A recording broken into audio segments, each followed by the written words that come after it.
tine nyaya huru kwazvo. False prophets, false churches, right? Fake prophets. Ndatadza kutega vanhu.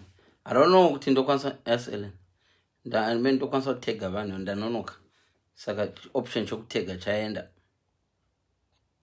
Option chokutega vanhu chaenda. So chaenda. Right. Pano nhasi ndoda kutaura nezveuyu. Nezve false prophets. Haveno light tiri kudii. Ndoisa light rekada. Yeah. No. Andina chichu chela ndilo. Muri kundiona zvakanaka ito. Munondiona ndakadai so.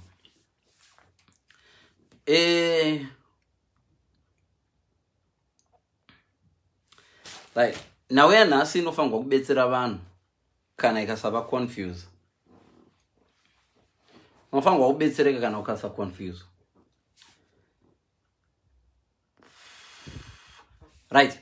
Ndoda kuti nditaure zvamunofanirwa kuona kuti apa tina false prophet kana kuti tine fake doctrine. Hazvisi easy. Hazvisi easy. I'll tell you why, right? Saka nhasi ndichibata mavhesi chako nhasi ndikubata mavhesi kana musina kundijara chibata mavhesi muchatofunga ndava mufundisi maya. Ndoda kungobetsera vanhu mbichana. Before waziva kuti false prophet kana kuti fake, you need to know tactics enemy. Kana usingazive tactic inoshandiswa naSatan, haufi wakabata false prophet. Because kuti ubata kuti chinhu chiri fake ungochiziva chiri original. Tiri kubvumirana here ipapo. Kuti ubata kuti iri label ifake iri ungochiziva kuti original racho rakaita sei. Saka kuti ubate kuti chinhu chiri original ungochiziva chiri fake chii. Otherwise unongotenga unobeka nongotenga. Right. Satan ane tactics ake. And Satan ana kutanga iko zvinoka. Satan ari older than vanhu vese vamuri kuona vari kurarama iko zvino. Satan ana kutanga ita tsotsi chiyo zvino. Satan vanhu vanonga kuti Satan munhu akapusa. Vamwe Satan vanonga kuti Satan chinhu chakashata stereki. Vanhu vanonga Satan ane nyanga. Ende vanhu vanonga Satan murombo. So kuna mwanhu tichikura baba tikachembera ine ziso 1 inenge yakachembera ndio yawanzonzi muroi. Iyo itori kuri kupusa kukuru ende nanhasi muchiri kuzvibelieve izvo. Asinomboona kuti vanhu vanofunga kuti kukanzi kwaita muroi vanotsvaka chichembere chisina mwana ari kuchichengeta chinogara pamba pasina mawindow chichembere chinonyanga ndicho chiri kudla vanhu icho chichi. Mukambozviona? Imi munofunga kuti chokwadi? Chirega ndichikuudzai manje. Satan anochena kudarika zvatakaita izvi. Satan anochena. Inzwai varume. Satan ane body structure. Zvezvo funga Satan ane ziso 1 pahuma sedya vanhu mugomo. Satan akanaka. Remember, Satan was an angel. Saka Mwari vangu ane angel akashata. Inzwaika Satan haana mbogara ashata. Face. Zvamunoona zvemunhu akabata focus zvezvo. Satan haana kushata. Regai ndikubudzei futi ndidzokorere ipapo. Satan wakanga ari angel yaigara kudenga. Bhaibheri hariti akachinja face Satan pakazouya panyika. Angel yakaburuka kudenga yadzingwa. Yaitoda ushe hwaMwari kureva kuti aitofanana naMwari. Sesu takafanana naMwari. But Satan aito kana inye angels zichiburuka zichirrrr. Satan is the best pakuti chirrrr. Zvino imimi manje imimi munotsvaka Satan akashata. Mukaona kititema ndo pamuti Satan uyo. Iye Satan manje anozviziva kuti ndo zvamunofunga. Guess what? Haachauya ari kititema manje. Because Satan ane brain kukukundai. Satan ari very intelligent. Satan inzwaka Mwari vakandiblessa inini nechipo. Havanditoreri chipo. Mwari havatoreri chipo. Regai ndikudze. That's what tunoti ng'anga. Vamwe vanhu vaive maprophets vanopedzisira vava ng'anga.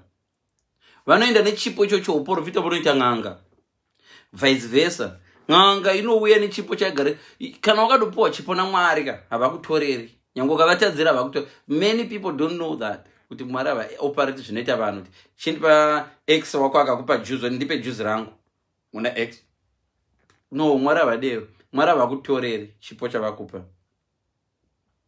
Zvino imimi munotsvaka vanhu vanenge vasina chipo muti uyu hachina chipo uyu saka akatorerwa naMwari saka ndiye Satan. No, makarasika. So kuti muzive ma-false prophets ne-false church nema-fake churches munofanirwa kutanga maziya how they operate, how kuti Mwari wenyu wamunonamata wamunobelieve anoparata sei. If you don't know that, you're wasting your time. Ndoendaireva nchiti if you don't know where you are, you can't find kwauri kuenda.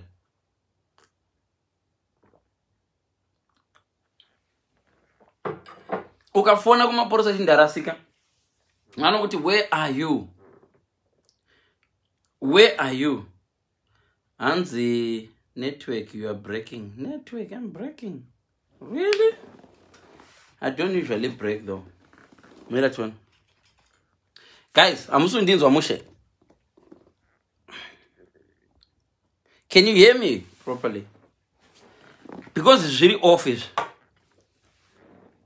Muchanjereka kuti network yenyu ndio inenge chibreaka mongoti ndeyafidza.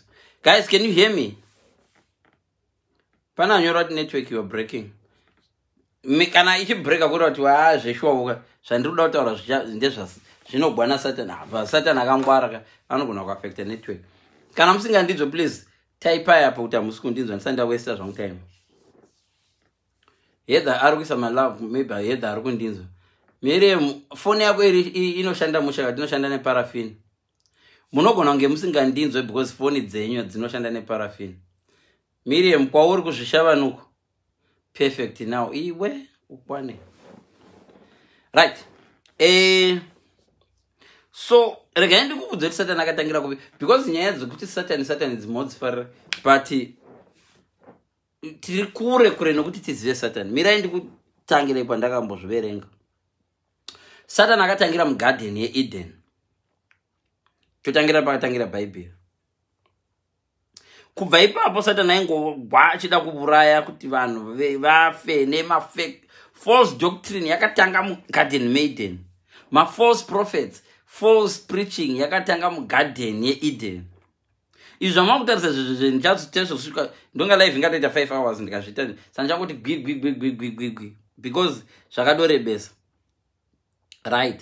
Satan anoshandisa yatingati intermingle deception yokuti anosanganisa chokwadi nenhema okuita decept.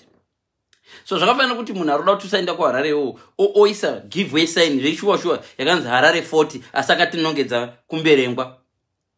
So amixa sign iri correct yakanzi Harare 40 but ari kukunongedzera kumberengwa. Ndo zvinoita Satan. Ndingaiti nini inonzi intermingle deception tactic yokuti anomingla chokwadi nenhema okuendesa ku wrong side. Zvino iwo kana usingazive chokwadi unogara wakarasika. Saka zvoda munhu anoziva kuHarare no. Zuva riri kunyura uko but Harare tiri kuendeswa uko. Guys imbomirai no. Guys imbomirai. Aiwa guys imbomirai. Mirai. Hang on a minute guys. No. If you don't know where you're going, you will end up anywhere. If you don't know where you're going, you will end up anywhere. So that inonzi intermingle deception tactic, right? Inzwa zvakaita Satan. Satan anoziva kuti zviri easy kudeceive munhu nezviri mukati than zvekunze. Kana ndichida kukuchinja iwewe false prophet, kana vachida kukuchinja iwewe havadhili nezviri kuitika panze kuti kwaita gore rezhara saka no. False prophet vanodhila nezviri mauri. It's much easier kudhila nezviri mauri imomo. Uri kuona dombo rako riri kuzvimba iri, uri kuroiwa nababa vako namai vako. Pane maprofits ari kuudza vanhu kuti iwe, let me tell you, zvakafanana nenyaya tiri kutaura yemavaccine. Dene vanhu vemavaccine vaida kuti urai takafa kudhara nokuti akatanga kubaya mavaccine kudhara, so handisi kudaenda ikoko. Mai vako nababa vako dei vaida kukuuraya vachida kukurombesa ka havaizombomirira kuti uite mazindebvu ako utadze kuvachengeta vozokuuraya. Mera ndikudza mai vako nababa vako ava vava so many ways okukuuraya dei vaida. First of all, vaigona kuurayira mukondom chaimo uchizvarwa iwe kungopfeka condom chete. Zvauri kuita weiwo uri kuuraya vana vako izvozvo, handiri kupfeka makondom. Second, vaigona kungobvisa mimba yacho, handiri kubvisawo mimba ipapapa. So vana mai vako dei vaida kuuraya vangade vakakuuraya uchiri mucheche. They will be very, very stupid. Mbomira ngati angaita 50 years igomuraya. Iyoyo ndinonzi deception yaSatan. And Satan anozati akaita divide and rule. Kuti chikristu, kuti urambe uri muchechi usually. Kuti urambe uri muchechi. Chinonyanyodiwa kuti urambe uri muchechi naSatan. Panoda persecution. Ukaitwa persecuted, muchechi unogara. Uchiona chikristu chachakasimba kwese kumwana Acts of the Apostles. Panenge pachiuraya vatsvene vabva vabatana. Panenge pachitambura vatsvene vanobva vada Jesu. Vanhu vese vanogarika. Satan anoda kuudzai nhema kuti Mwari haanakidze kana wakagarika. So zvaanoda kuudzai Satan. So Satan anoda kudzidzisai nhema. Iye andati intermingle yekuti anokuudza chokwadi nhema kuti ndikuudza izvi Lazaro anga ari murombo achidya zvaidigwa najaya mupfumi, using one parable. Kuti iwe ufunga kuti saka kana ndafuma handingamboiti mutende, rega ndichange ndaita murombo. Right, ndichasvika ikoko chete yakarebesa. Right. Samugarden eEden manje Satan unoziva nekugesa. Satan akagesa anoita senga anoziva. Satan akaziva anoita senga aona iye agesa. So Satan zvimwe zvinhu because angel haana kutoregwa simba rekuona zvichaitika mberi. So kana uchitsvaga chiprofita chaicho uchijaja Satan nechiprofita wakarasika, because Satan can predict things. Satan can even change my outcomes. Satan ane power yamusingatozivi. Iwewe semunhu ukasaziva power ina Satan unogara wakarashika, because ufunga kuti Satan haana simba. Ndoanzo Satan hachina simba, Satan ane simba. Satan anotori nepower. Satan ane power over it. Akatombotaurira Jesu kuti ukandinamata ndokupa zvese. Dene Jesu anga achizwa kuti Satan ainyeba, akadai kuti Satan unonyeba zvese zvako. But Jesu akaramba nyerere. Kureva kuti Satan ane simba. Zvino imimi vanhu imimi munhu akaita zvimari zvake soka moti aromba, unoziva kuti idoctrine yaSatan iyoyo. Unoziva anozviitire Satan, anozviitira kuti imi vatendi mutye kufuma. Kana mutenda akatya kufuma, it's an advantage kuna Satan, because mutenda akafuma ari dangerous. Munhu anonamata akafuma ari very, very dangerous. I'll explain.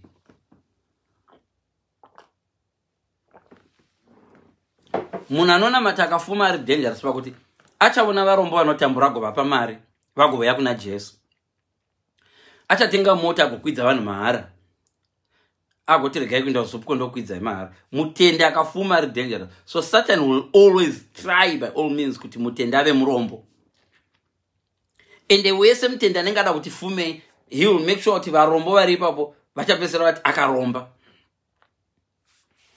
Kune vamwe vanhu vezvanototya kuti ndikafuma handidi kufuma ndozoromba. Idoctrine yenhema iyoyo, handisi kudaenda ikoko. Enzwa zvakaita Satan. Mugarden eEden ichitanga garden ichitanga hanzi naSatan. Tombotanga na Matthew 24 verse 5, right?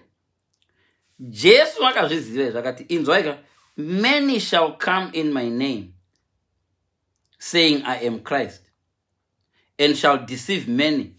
Kana uchiverenga Bible, pane zvinhu 3 zvandoda kuti respect. Kana uchiverenga Bible, respecta mashoko anotaurwa naJesu, anobuda mumuromo maJesu chaiwo, nemashoko anonzi akataurwa naMwari, nokuti Mwari havachinji. So ukanzwa kuti Jesus said, verenga katatu ka4 ka5, ukanzwa panonzi Jesus said, usamboita mistake paverenge futu padzokorore. Ipa kunonzi Jesu akati, for many shall come in my name, saying I am Christ, and shall deceive many. Matthew 25 verse 5.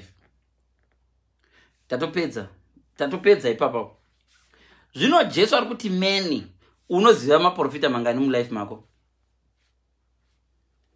Iwe unoziva one, ndongoziva one prophet. Jesu akati many shall come. Many. Jesu mwana waMwari akati many shall come. Saka chiziva kuti pamaprofita unawo iwe maprofita pane many vakanzwa chabuya naMwari. Right. So question number 1. How do you spot a deceiver? How do you spot a false prophet? Tofangwa kudzokera kubhuku raSatan reMatrix. Bhuku raSatan reMatrix. Moda uverenga bhuku raSatan reMatrix. Okay, we kuno. Genesis 3 verse 1 to 7. Tichiverenga King James version. Ndo pakatanga matrix aSatan. Ndati mubvunzo unoti, how do we know uyu ndi false prophet? Uyu haasi muprofita. Uyu ndewe venhema. Uyu munhu uyu perfect prophet. Uyu munhu uyu anoita zvomunganga uyu arungonyeba. Aiwa hazvisi zvaMwari izvo. Tinofanirwa kudzoka kuna Genesis 3 verse 1. Inoti, now the serpent was more subtle. So now the serpent was more subtle than any beast in the field. Subtle. Nyoka yanga yakangwarisa. Nyoka yave yakangwara. Nyoka yave yakazhangandira. Kudarika mhuka dzese dzemu Eden. So dzakagadzikwa naMwari. Uri kunzwa? So nyoka yanga yakangwarisa. Hai? And he said to the woman, unazari nyoka yakaziva nguva yekutaura nemukadzi. Nyoka haina kunotaura nemukadzi Eve Adam ariposva. Haina kupusa nyoka. Imimi munojaja intelligence nekuva kwaMwari. Let me tell you, nyoka yakangwara vakomana. Satan akangwara. Kana muchitsvaka chajaja Satan nokupusa, muchafa muchanotsva kugenda muchitsva. Satan anouya newisdom. Zvandinotaura izvi zvinogona zvichibva muna Satan. But kana kune rimwe rinenge rine mweya mutsvene rinonzwa kuti uyu munhu atumwa naMwari kana ndatumwa. Saka kana ndatumwa naSatan munozongozviona pamberi kana mune mweya mutsvene. Kana musina mweya mutsvene muchikuti ndifidzo. But zvandinotaura zvakubetserai, muri kupedza mari, vamwe venyu mapedza mari hobo. Muchisowa seed. Munoti kusowa, it's not even sowing. Muchibigwa mari through bank accounts muchinga kuti muri kuinda muchechi. Pasina kana chechi muchingofumisawo zvavo vanhu vari kutoshandira Satan. So maybe 1 or 2 muchabetsereka nezvandiri kutaura izvi. Chinzwa zvakaita serpent. Satan anoziya nguva yekutaimira. Satan hauyi kuzokupfimba iwewe uri mukadzi wemunhu panguva yaunenge wakaguta bonde. Hasi stupid. Ivi munoda Satan ari stupid. Wabva kurara nemurume wako nhasi makuseni obva weye kupfimba. No, Satan adero. Satan anouya right time okubvunza mubvunzo unokupa right result. Anouya panguva yawagarisa, nguva yawagarisa murume ari kumusha, wagarisa zvazvo usina mamboita murume, ndo paanouya ipapo. And anouya achikuudza zvinhu zvinomake sense. Imi mofunga Satan haamake sense. Vanhu vazhinji vanofunga Satan wajaira, Satan une confusion. Zvinzenzero zvamunoimba, you are very very lost. Satan uri rombe, Satan hasi rombe. Satan anodriva any mota yaanoda. Satan mbongo haishaiwi. Satan anopa vanhu vake maagents ake hashaiwi mari. Saka kana wakamirira kuti Satan aite usangane naSatan muromboka, wakapusa zvokupusa zvezvo. Chinzwa manje yakaita chi akaziva time yekunovhunza. The best time kunovhunza munhu waunoda kudeceive is when munhu ane knowledge is not there. So Satan akachoose kunovhunza Eva. Nguva Adam ari kure anga ameno kwanga ari Adam pamwe akatokotsera. Now the serpent was more subtle than any beast in the field which the Lord had made.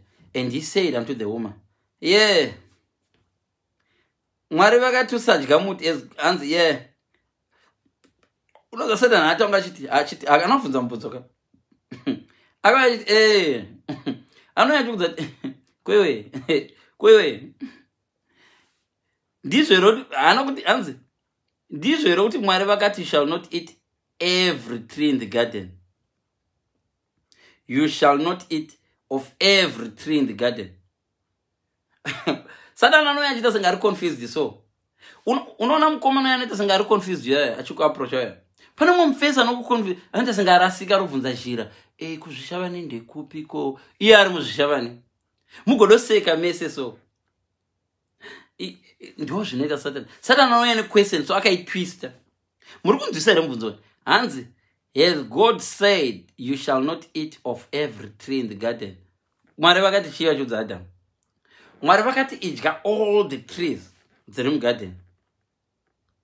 But Satan anokuya kuti ndizvo riri Mwari vakati musadla any of the tree. Iye Satani anga amuona Eva achidla maapple, anga atomboona Eva achidla mumwe muchero, akamuona achidla nhengeni, anga amuona nyoka aimuona achidla zvimwe zvinhu, achidla mazambiringa, aidla everything. Satani akanga azviona kuti pane mumwe muchero one waasingadi kudla uyu. Aida kungotesta kuti Eva uyu zvandamunyangira anoziva here the reason why baba vakati usadla muchero yese. Uri kuona? So Satani dzimwe nguva anoda kunyararigwa. Satani anogona kutaura. Hauendi kukotu ukawina against Satani. Asi Satani tachikunda kukota. Asi Satani wangaona yekota. Ukaenda kukoti na Satani haubudiwe. Satani. Pamwe pamunonyebera Satani munogara muchiti Satani anga aripo. Satani wazondiwe, Satani anga akauya nedemo. Satani auye nedemo. Satani anga sipo. Satani anga akadofudza mbudzi. Mheno kugokwe kwanenge atoenda zvake Satani kana kuzvishava nekumberengwa. Satani chachaka ndichanga. Satani anga kandinya. No. Satani akaenda newe kukota ubudiwe. Une malawyer 50 ubudiwe kukote. Satan knows how to talk. Right, chinzo. And the woman said unto the serpent, don't ever try kutaura na Satan kana usina wisdom ya Mwari, kana usina Mwari mkati. Anytime panongoda kunegotiate nemunhu aroda kutaura newewo atuma na Satan, you are going to lose. Angava murume waunoyaza kuti murume wemunhu akakupimba atumwa na Satan, the moment wangoda kunegotiate naye wado kuigwa kana atumwa na Satan. So what do you do? Svidzo rutude Satan haadi kutaurwa naye. Satan akauya achitaura manje ipapo ndo panofoirira vanhu vese. Ndomukunda ine, ndomuvodza Satan, mira nditaure naye, ndoda kutaura naye Satan ini. Akajaidziwa. Chinzwa Eve. And the woman said to the serpent, we shall eat of the fruit of the trees of the garden. We may eat of the fruit of the trees of the garden. Urukunzwa kuti Eve ari kunyeba baba. Eve atonyeba ipapo. Nekuda kwokuda kuta kutaura na Satan wasingazivi. Icho kwati tatagona Eve. Atonyeba pa verse 2. Or I 20 verse 2, I know pertenda pa 3. But of the fruit of the tree which is in the midst of the garden, God has said, you shall not eat of it, neither shall you touch it, lest you die. Urukunzwa kuti Eva, ina handifunge kuti Mwari vakanga vati Adam asabata muti uyu.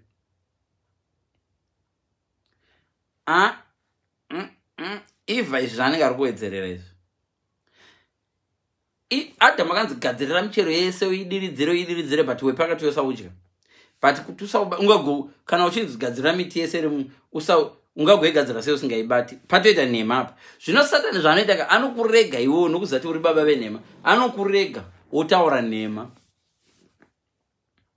Satani anokurega ukata munhu anowawata too much. That's why tinoti vakadzi vese vari faithful. Havasi vaya vakadzi vanogona kuramba varume vaya. Musanyeperwa. Mukadzi ari faithful, mukadzi asinganyengwi. Kune mukadzi asinganyengwi here fidzo. Mukadzi asingataure nemunhu. Hello ambuya mobva kupi? Tasora masorawo. Zi?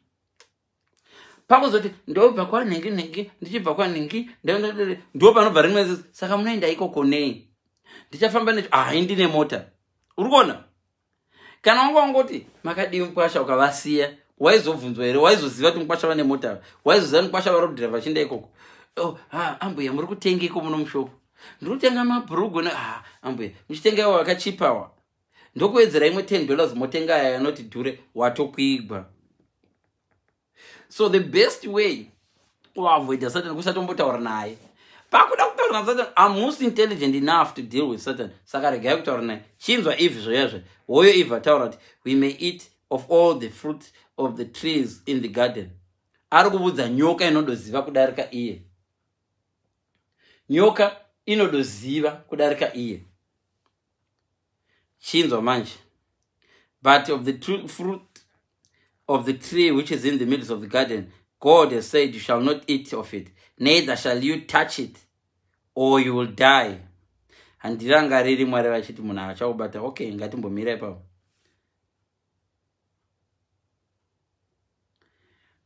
Chinzwa Satan says, for God doth know that in the day you eat thereof, then your eyes shall be opened, and you shall be as gods, knowing good and evil. Unochinzwa Satan? Satan anokuziva sei how to become a god. Iye akadzingwa kudenga nekuti aida kuita god akafaila.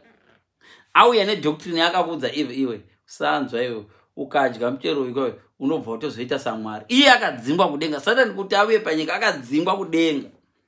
Achida kuti awoshipiwe. Vanoziva story yaSatan vanoiziva. Aida kunamatiwa nemaangels. Akaita jealous achiona maangels achinamata Mwari.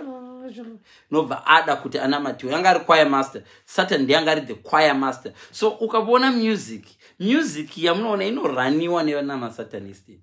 Kana udaona kunhu kunoraniwa music naSatan music ndo department rake. That's why Satan anogona kuita any song yaada number 1. Inoita number 1. Kana angoda Satan anoita any song yaada anogona kuita number 1.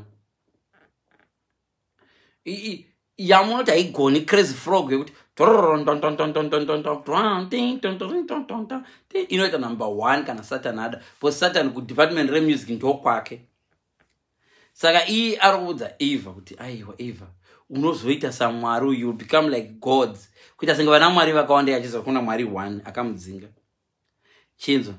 And when the woman saw that the tree was good for food, pakaudzwa mashoko iwawo akabvaona the woman was good for food.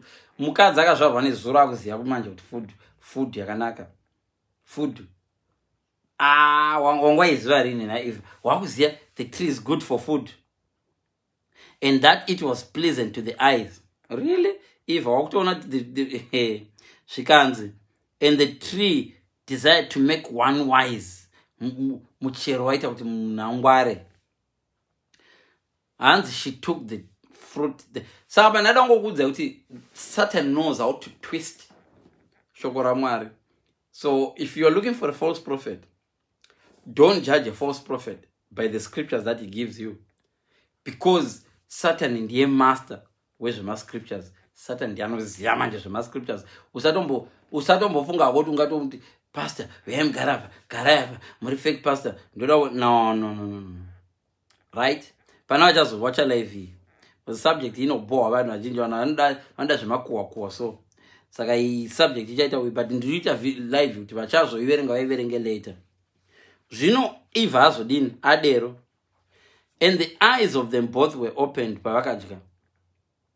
So and gave also unto her husband with her, and they did it. And the eyes of them both opened. They knew they were naked. Then vakabva domanya kuma fig tree. Ndo pakatanga fashion ipapo. Kuma fig tree. Hoyo Eva akutora mazishizha emfig, akuzvifukidza, akutora mashizha emunyu, akuzvifukidza. Eva akuzvifukidza. Kozvirikuita sei naEva akuzvifukidza. Why are you doing that, Eva? Yatova fashion. Aona kuti akashama. So what was my point? Nyaya huru iripo ndeyekuti you can't beat Satan.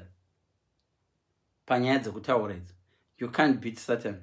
Panyaya dzekuziva Bible. You can't beat Satan. Panyaya dzenhema. So false prophet unovavona sei? Tosiya ipapo. Ise mari dzoka. False prophet unomuona pete nezvaanoparidza doctrine yenhema. Vanosapota Chelsea Farai yarova Man City. False muprofita wenhema unomuona nekwaanoendesa mbiri. Hausinomboona kuti unoona munhu waMwari anoisa mbiri kuna Jehovha. Kune chechi inogara yangu papa. Do you want to know if you're a false believer? Undaziva kuti false believer. Ndikuudze nhasi solution yauchatowana chakubetsera. Ukaona uchibeliever prophet kudarika Mwari. Afidzo, Mwari ndomuona kopi. Listen. Ukaona uchihla kutadza iwewe. Ukaona uchihla kutadza because unosha kuti prophet vachakubata.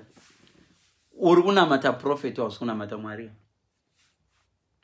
Ukaona because unoza munhu anotyika Mwari andasei ndikavhara curtain rangu iri ndinotya kana kutamba nenhengo yangu because ndenji dzaMwari vakanditarisa. But iwe ukanzwa kuti prophet wako ari kuSouth Africa uchinohura, uri kutya prophet kudarika Mwari. Saka Mwari vari kukuona kuti uri kuhura but hauvatye, uri kutya prophet. Prophet vakatibata, prophet. So number 1, unoona iwe unokutya prophet kudarika Mwari wotozati shaba ukaona uchitya prophet kudarika Mwari uri mucheche yenhema. Ukaona uchita hasha dzekuda kuita competition wangu prophet papa vangu papa, you are very very likely very uri close, very close kana kuti utori mu fake doctrine. Nokuti mbiri yaJehovha utarisa kuti Mwari naMari panogori ne1 letter between Mwari naMari, ukangobvisa w yatova Mari. Why do you think Satan did that? Salomon ndi Mwari akadero no. Ende zvinoraima Mari wata singande chirime ndoda Mari. Watemdachi Mari. Satan chechida kuconfuse vanoda mari. Vanhu vazhinji vari mumachechi umu inongori mari chete, vakabvisa w. Vanhu vese vari mumachechi umu vazhinji vacho vanoda vakabvisa w, vakuda Mwari. Mari urikuona, ukangobvisa w yadova Mari. How do you know then kuti we prophet ndoenema? Every 2 minutes mari dzake nopesera ngoenda kuMari. Handirambi kuti mari inoshandiswa muchechi, handirambi. Munorangara Jesu akarova vanhu muJerusarema, hanzi vaitengesa njiva vachidi no regai ndikutsanangurire zvakaitika paipai. Vanhu ava vanga vadova mafeki uyu vaitopandechinjana mari. Uyai nechegumi chembudzi, zvakatanga zviri muBhaibheri. Uyai nembudzi dzenyu muchibvisa chegumi, uyai nembudzi dzenyu. Kwouya dzimwe mbudzi dzakakora, pesira munhu akuchiva mbudzi dzakakora. Ane mbudzi yakakora ngaivedze yakadai alright, kana musina mbudzi uisai iri mari. Hausana mbozvinwa vafundisa unoti okay, kana usina chegumi uisai idzodzo mbudzi dzachona idzodzo tozodzitengesa tora chegumi ipapo. Vari kutochinja imba yaJehovha kuita a den of thieves. Ndozvavakarova naJesu. Jesu akarova vanhu vaiita zvokuba zvokuti dana Jesu aiuya iko zvino anorova futi vafundisi venyu vamwe because havasi kutomboita. How do you know kuti uyu munhu waMwari? First thing chinoitwa nemunhu waMwari kubetsera varombo.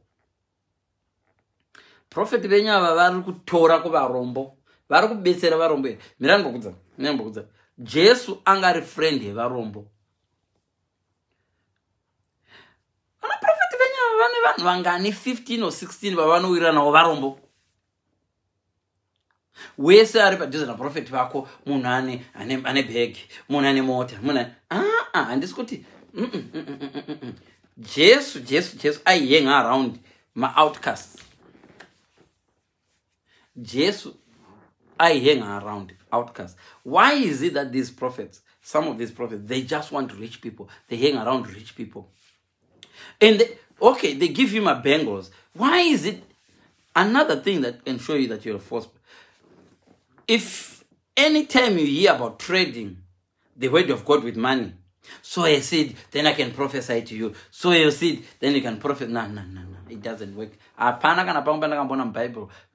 Then Jesus said, before I turn these fish and loaves of bread into thousands of what, can you sow a seed? No? But nowadays, a lot of these prophets, they want money first. Before they can work for them, you have to pay them. Or sow a seed. They can even go like Genesis 26 verse 44. So give me 26 pounds, 44 pence. It's the devil. The devil is smart. Psalm 196 verse 21. One prophet once did that to me. Oh, Psalm 56 verse 40. I said, why should I give you 56 pounds? I want to give you $5.60 because 56, the numbers are still there. I afford $5.64 pence, something like that, because it's Psalm 56 verse 4. And he got really angry. That's another sign. If the glory is not going to God, some of these prophets, if you listen to their sermon, they speak for 30 minutes without mentioning God. It's all about their glory. Me, here, I did this, I did that. And the Lord said to me, and the Lord said to me. They don't even read any. There is no glorification of God. It's all them. It's all them. But do you know what God does sometimes?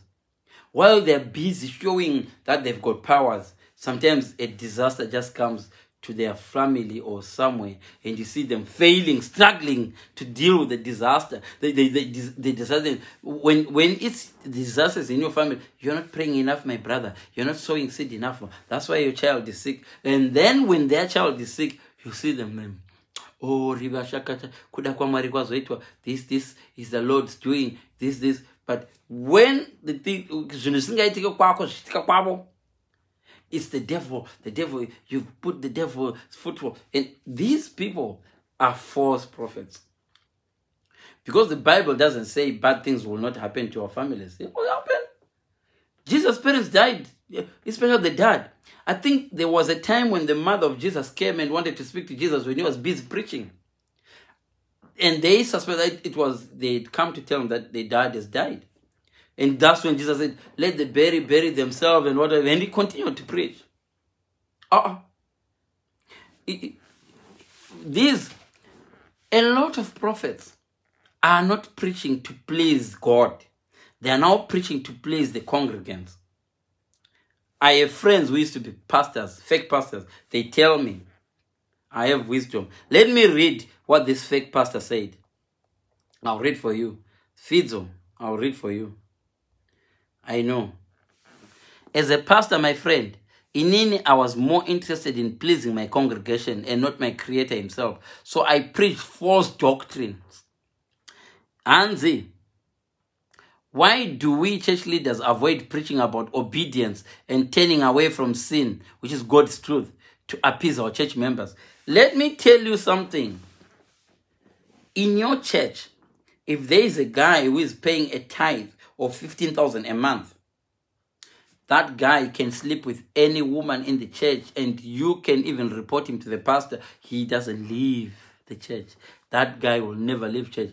You are in a false church. You are in a false doctrine. You are in a wrong church, and that church is not a real church.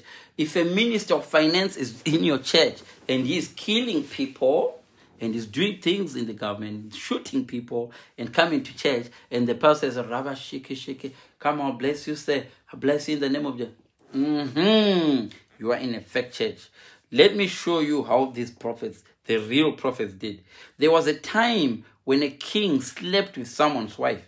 He actually killed someone. Very rarely did God allow prophets to condemn the leaders. But this time they did.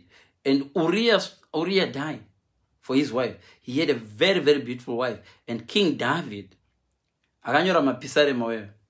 slept with his wife because he had seen the wife bathing naked on a balcony. This wife was pretty. This wife had a good body. And he slept. Do you know what the prophet did? The prophet came and rebuked the king in a godly way. Nowadays, the churches were real. They were preaching sin. Preaching against sin when we were growing up. And those days, miracles were real. Nowadays, if there's a miracle in your church, the moment you try to investigate it, they might even kill you. Yes, churches can kill now. You can get killed in a church, yeah. If you go for churches nowadays, they can kill you. The churches in the Bible used to be killed by the Pharisees.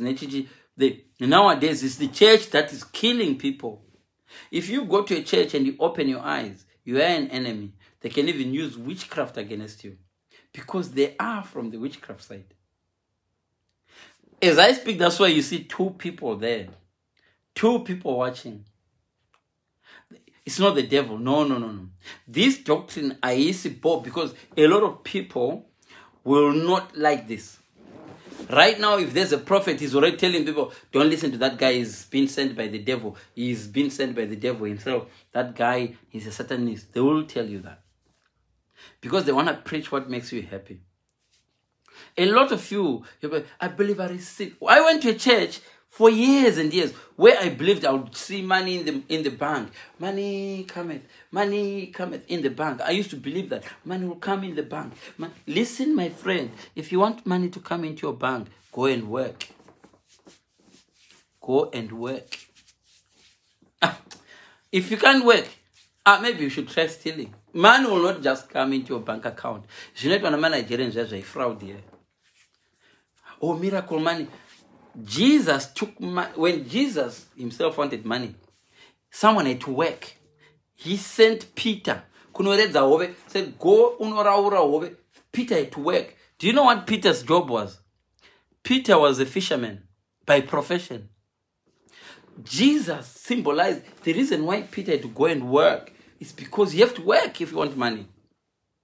Peter didn't work. He worked.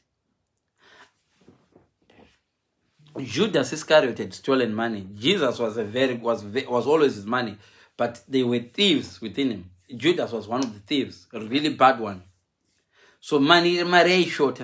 Funny enough, the money that got short was for Jesus and Peter. Everyone else had paid their tax, but Jesus and Peter had not paid. We don't know how. Maybe he was doing it alphabetic or alphabetic. I don't know why someone is phoning me. I'm live. I am live, please. So I don't know. Jesus and Peter had not paid. So Jesus was like, Konai Petro, anofana ngobvisa mutero muno ndiani isu zvizvarwa kana kuti vatorwa. Peter got vatorwa. Zvikanzi nyararako. Anyway, Torah chiredzo, Peter, go and work. Peter getting that chiredzo, getting back. Peter was a fisherman. Remember when Jesus found Peter, he found him working as a fisherman. And said, leave whatever you're doing and follow me. We all remember that. So Peter followed Jesus. Do you remember that? Oh, surely you remember that. Meaning he quit his job. But Jesus didn't say forget your job. He just quit his job. He didn't say forget how to fish. He knew that he would need this fishing skill. That's why he said, Peter, Torah chiredzo, the first fish you're going to catch, the first one, don't wait for too long. The first fish you're going to catch, get into its mouth, you'll find a coin. That coin would pay for him and Jesus. Two, no change, equal. So even miracles, sometimes they need you to work. But Papa Wako, because they want you to make you happy, they'll say, give all your wages to the church and you will receive more. Yet the Bible itself sometimes tells you that you have to give a tenth to the Lord. God was not stupid to say, give a tenth. Listen, let me tell you something. If someone comes to you and say, uchida kuri, munakaweka mudumena kaweka kati, tora mbeu yako yese, undipe, kutugwana mo mbeu. Ione mbeu yako yemananga. We used to be farmers, kumusha. Vana sekuru vedu vaitika na mananga achitika papa vaitora nanga wani rakanaka hombe worisa paside. Votora rimwe rakanaka hombe worisa paside. Votora ipka hombe ine bvunde hombe voigura worisa paside. We didn't know why they were doing that. Aufi wakadya seed yako yese to get more. Ajite. Even that seed that you sow, if you sow it in the wrong ground, you reap nothing. You reap what you sow. The Bible says it. You reap what you sow. Or come and sow your wages. Sow your full pay. How can you sow your full... well...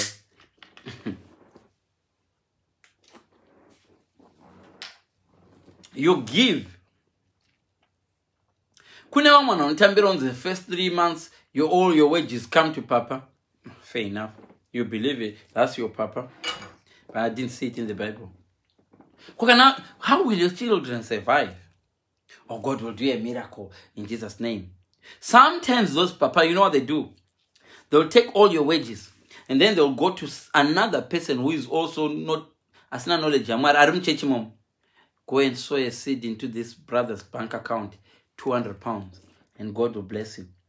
You see that 200 pounds in your account, you don't know where it came from. It's a miracle. It's a miracle. This is all planned. It's just a fraud. A lot of these things are fraudulent. That's the reason why you would see someone, Papa, vane mota yakanaka, vane butsu 55,000, but vanhu vemuchechi momo vamwe varifamba netsoka, zvimwe zvimwe zviri panze, havana kana wheelchair. The disabled guy in there who is tithing every week, hana kana wheelchair. Papa, vane farm, vane ma Bentley, vane ma Ui, vane helicopter, but you are as rich as your poorest neighbor. Jesus used to watch when people were offering. And you know what happens when people are giving offering? It's always the poor that do last. The poor always give last. Did you know that? It's there in the Bible. So this is what Jesus did. He sat there and watched. Sitting like this. In this position probably. You know the rich people. You've seen the rich people in your church, have you? Do you not know that there are some rich? Come on. You know them. Your papas always put the rich people next to the... Iwe. Ndikatenduka kuchechi kwenye ndine Bentley andimbogari kubek. Never. The ushers will always find somewhere for me to sit in the front there. One day, kuna pastor kwa America. He got a mask and dressed like a poor guy. He came to church, dirty, and sat. They gave him somewhere to sit at the back. And they were waiting. Where is the pastor? Where is the pastor? They didn't know the pastor was already there. Everybody ignored the dirty man. Someone actually even tried to chase him. Said, go and bath. You can't come to church like this. Our papa would not be happy. He didn't even know that the papa was testing them. He was testing them. He said them, church make, akapfeka marengenya. Akapfeka mask. 11 yachaya. 12. Vanachingoimba praise and the papa is not coming. When he was trying to go to the stage with actually no preacher, they stopped him. Come. Is on the pastor angakapfeka mask. How many of you guys will help a poor person? Muchechi menu. Even dating. A lot of you single ladies, kukavya muna nema zichina kuchechi kwenyu. But in the kind of suit, but that brother is so cute. Hallelujah. Where do you want to sit, my brother? Jesus will help you. And the devil is smart. The devil dresses like me, like this, or even better. Wears better. The devil wears Gucci. Oh, you didn't know that? Or do you think the devil wear? A lot of you guys think the devil is poor. Is it? The devil wanted to give Jesus the whole world. The devil said, if you worship me, I'll give you all that. You see that? Did Jesus argue? He knew that belonged to the devil. A lot of you guys stop this mentality of what the devil is poor. Or being poor is holy. A lot of you guys think if you're holy, if you're poor, you are humble. No, being poor is stupid. If you're poor, you're stupid. I am stupid if I'm poor. Yes, I am stupid.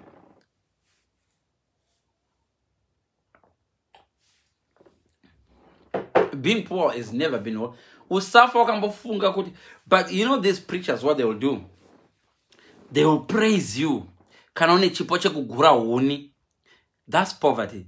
Poverty. But they will praise you. Mune chipo baba chekugura huni. Mware akukomborerei. Mune chipo no, pastor. Well, atidi huni toda magets pana. Toda solar. Toda bika next 12 pana. Don't praise muna kutambura kutaramba chitambura. Hakuna chimware vakadero.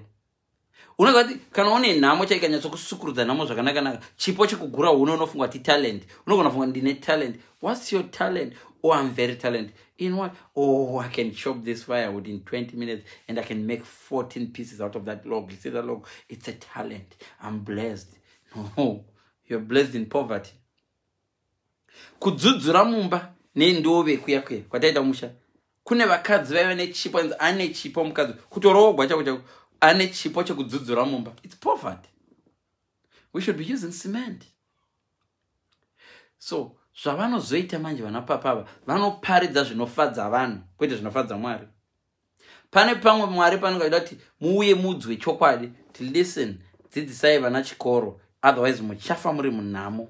But papa yachiti, don't worry, in heaven God will bless you. Don't worry, in heaven. Ukaravi unonoziva sei kugara mayadi, iwe usina kugara mayadi panyika. Kudenga kwacho chanogona sei kuvhura madhoo ekumayadi maremote, iwe kumusha kwacho usina kutomborona kumusha kwacho. You think God, listen, poverty ayisi holiness. Don't ever. So another reason yaunokwanisa kuona nayo kuti uri muchechi yenhema, ndakudzati vanobvisa w vosiya mari. Mwari should be Mwari. So they remove that w pana m una Mwari, they leave Mari, and it will be Mari. Listen, don't quote me wrong. The church needs money. Hakuna church no function without money.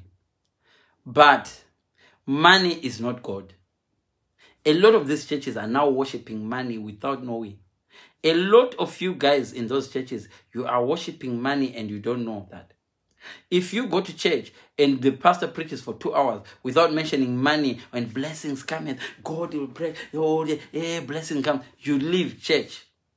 A lot of you guys, you will leave church because you've now started worshiping Mary. All the same sermons I was watching, someone tagged me on one of these prophets. He mentioned Mary in 2 minutes. He mentioned money 15 times. So I said, so I can prophesy to you. I see you. I see you in a country. I can see a country. I can see a country. I can see. Let me tell you how these false prophets can work. It's so easy now with social media. Right now, I know most of you followers of mine. I know right now by seeing Heather, I know what she wants and how she looks. I have an idea. Without her telling me, I know Brian anongono angangoda tracksuit yangu. Brian angangoda ma trainers zangu. No, Brian afari stera yangu. Brian angongoda suit. Brian adikuya ku UK, but angangoda kuenda America. Brian ade my baby, but angangoda motor. They know that. And some of you guys are very stupid. You don't realize this. Write my prayer request and you write my prayer request and you write all your prayer requests on top of the envelopes and you leave them there. All it takes, if he's smart, he's done psychology or he's a university man like me. If I start a church, guys, let me tell you, if I didn't fear God, I start a church tomorrow, I'll be a billionaire within 2 months. I'm telling you, if I started a church, I just fear God, I can start a church. Right now, I have 34,000 followers who don't even know why they're following me. They just follow me on Facebook. I have a group with 34,000 followers. I've got another group around Handy Leon's Live Hot Topics. Right now, about 27,500 followers. They don't even know why. And I don't post. I just post my pictures there. People are just in that group. How did they end up being 27,000? I could have easily started a church. And a church with 27,000 people, if they start giving $10 each a month, forget giving every day to network. If they start giving $10 a month, it means that you've got more than 27,000 times $10. It means that in your bank or in your church account, your money is business. I mean, church can be business. Church can be a business, a big business. Don't get fooled. Don't get fooled. So you need, I'm not saying there are no churches, but I told you the verse I first read. Jesus himself said, for many shall come in my name, saying, I am Christ, and shall deceive many. That was Matthew 24, verse 5. And there is some, he said, some will say, Lord, they will even move mountains. The devil can do miracles. You don't know that. Did you not know? Do you not know that the devil can do miracles? Really? Ask Moses. Chimbo ya Moses pakaita snake. Vana Pharaoh ndo vakatotanga kuita dzavo snake. The first snake, the Moses chimbo is one that swallowed all the Pharaoh snakes, but vana Pharaoh ndo vakanga vatotanga kuita snake. Magic is real. Unganga uri real. People can do unganga, yeah. Do you think it's fake? Challenge them. If you think witchcraft is fake, go and challenge them. If you're not strong, they will, you go. I had a friend from Nigeria who said, oh, my friend, he always watches here, but I speak in Shona. But he always watches here. He tells me, my friend, let me tell you something. You can do whatever you do, but don't challenge these ngangas. They work and they can destroy, they can, oh yeah, they have power. Yeah. Even in the Bible, there are some people who used to go kunganga kutonovunzira. But it's there in the Bible. There was a king who wanted to curse the Israelites. And Nganga told them, no. You know what? Stop wasting your time. These people cannot be cursed. And he was angry. This king, no, I want you to curse. I'll pay you if you curse them. He said, listen, don't waste your money. Don't waste your money. You can't curse the Israelites. They are blessed. Nowadays, if you go to a preacher, someone who doesn't even have power, if you say, can I pay you 1,000 pounds so you can curse? Wait, what? On Thursday, he will be cursed. His car will have a puncture. And they send someone to puncture the wheel of the car. They get you 5,000, put it in their bank, and they go, someone goes and puncture, and they hire someone. It's so easy. We live in the drama food. They hire someone to be in the coffin and wake up and die. It's easy to act like a dead and you with a white face and then you wake up, you eat your sada, and oh, you woke up, they try to investigate, they kill you. If you try to investigate, they'll kill you. They'll kill you. If you want to annoy a man, a fake man of God, investigate him. Did Jesus get angry when they investigated him? A lot of these miracle babies and all that, when the government really got into them and said, okay, let's study the DNAs, the pastors got angry. A lot of pastors got angry. A miracle should not make you angry. Jesus used to heal people when they go get tested. How come heal people with COVID? If you're not a fake prophet, you can heal someone with COVID and you can happily tell them to go and get tested. And that COVID send and get tested in the name of Jesus. Amen. But a lot of this, Bible, Jesus, someone was lying there with a withered hand. I guess a bandage. Achipora so chinzi takura mukwende wako unovabudza ati zvaitiwa naMwari kwauri. And they would test. You think they didn't test? Luke was a doctor. The man who used to walk with Jesus, Luke, was a doctor. That's why the stories of Luke, when Luke is writing about someone rising from the dead, trust Luke because he was a doctor. Jesus, your prophets should hang around educated doctors. The doctors, they should be their doctors. That's what I said to God. God, if you're going to use me, educate me first. I want to be a psychologist who can sit meeting a psychologist and tell, listen, Maruriko and God works this way, works that way. And I'm telling you this. I believe in God with all my education. I believe in God.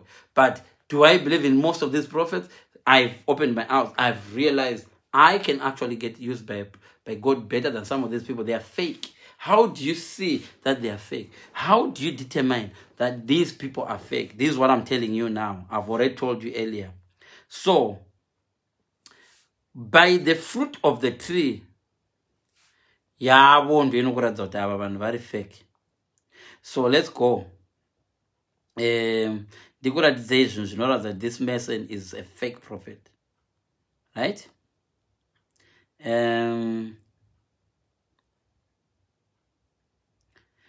Certain strategy akaishandisa na Genesis anditi akapedza zvese zvakaita akareka Eve's desires apedza kudero Satan akaita kuti vese Eve apanichiwe iyo nyoka futi kapanichiwa.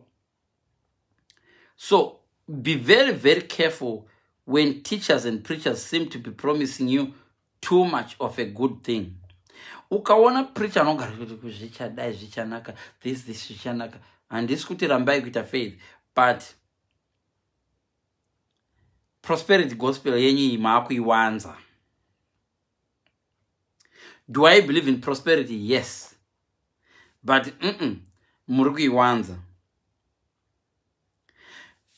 Nowadays hakuna papa anoita congregation asina preacher prosperity gospel. Because it plays my human emotions very hakuna singade kufuma. Kuna rimwe zimunhu rakagara pasi pemango izvo zviri kuti manaka ndoda kufuma ndimboprove